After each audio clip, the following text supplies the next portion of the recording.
Alright, so today we're going to talk about Multiplicity, the most evil deck I've made yet. In the deck we have 3 Fountains of Renewal, 3 Negate, 2 Search for Escanta, 1 Guy's Blessing, 2 Treasure Map, 3 Sinister Sabotage, 2 Mortify, 2 Bedevil, 2 Exelon Binding, 2 Settle the Wreckage, 2 Smothering Tithe, 2 Devious Cover-Up, 1 Mastermind Acquisition, 2 Vraska's Contempt, 2 Kaya's Wrath, 1 Karn, 2 Primal Amulet, 1 Tezzeret, 1 Revel of Riches, 1 Teferi, 1,000 Year Storm, 1 Omniscience, and this beautiful mixture of lands that equal a total of 22 lands.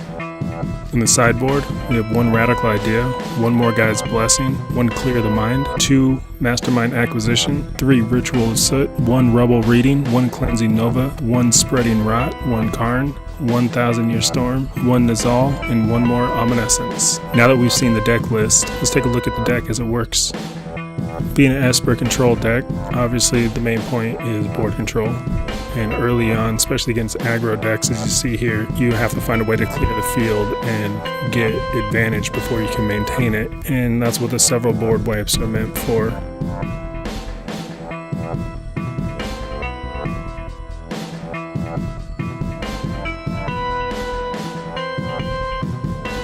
There are easier ways to get treasures than Tithe, but I like Tithe because it makes them choose to either give you the treasure chest or tap their mana. Just the fact that I make them choose what to do is just one more form of control that I absolutely love about the card.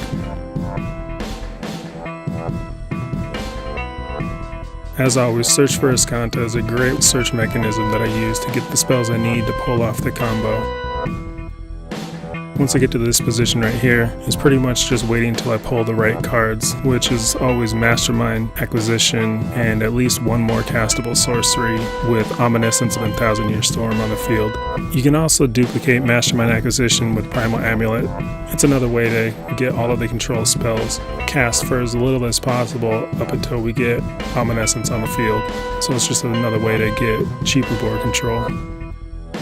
This deck also is another example of Smothering Tithe and Treasure Map working together as another card draw mechanism. Of course, you're completely reliant on them choosing to give you the treasure. That just makes the extra card draw every turn all the more satisfying.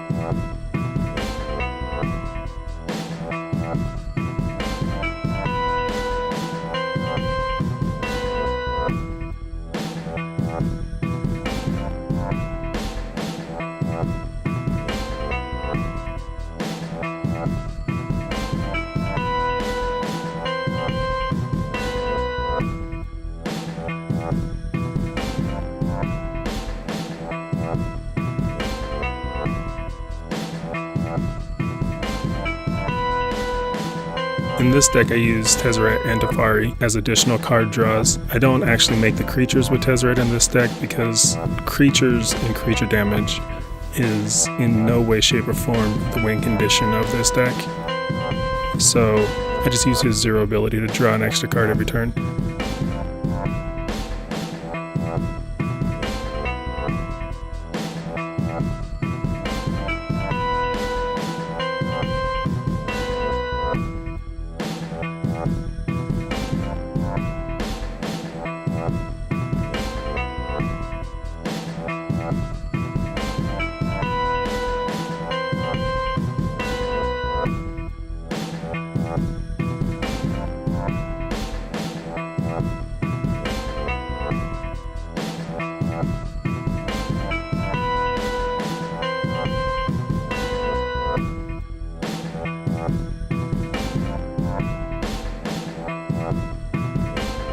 And as you can see here, we have Mastermind Acquisition going off with 1,000 Year Storm, casting it a second time with Primal Amulet, which is a prime example of being able to cast it without another spell.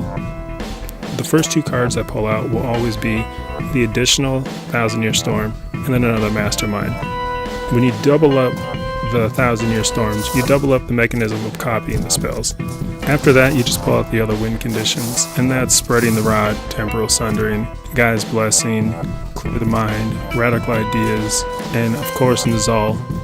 Not that I ever intend to relinquish the turn, but just in case, you're going to end up drawing almost your entire deck into your hand before the turn's over, so you want to be able to not discard. Or if you're going to take a couple more turns, you do want to get him off of the field, so then you discard and then use Clear the Mind to shuffle your library back in so you don't mill yourself out. Because if you don't know what you're doing, it is very easy to mill yourself, as I've come close to doing multiple times.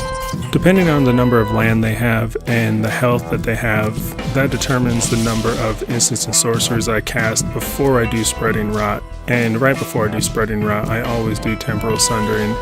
It doesn't really matter at this point. As long as you take an extra 2 turns, the guy's going to be dead. But really the way I'm trying to pull off the win is Sundering Rot. But of course this guy has 49 health, so it's going to be a little more tricky. And whenever you find that to be the case, you want to make sure you do Clear the Mind after Sundering Rot. That way you have a chance to redraw your Sundering Rot back out of your library when you shuffle your deck with the multiple cards that you're going to draw with Clear the Mind.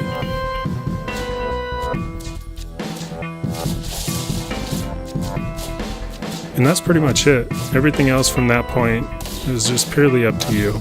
Spreading the Rot is my main win con. Destroying their land and health at the same time is pretty decimating to their soul. This guy was a good sport and stuck around to the very end.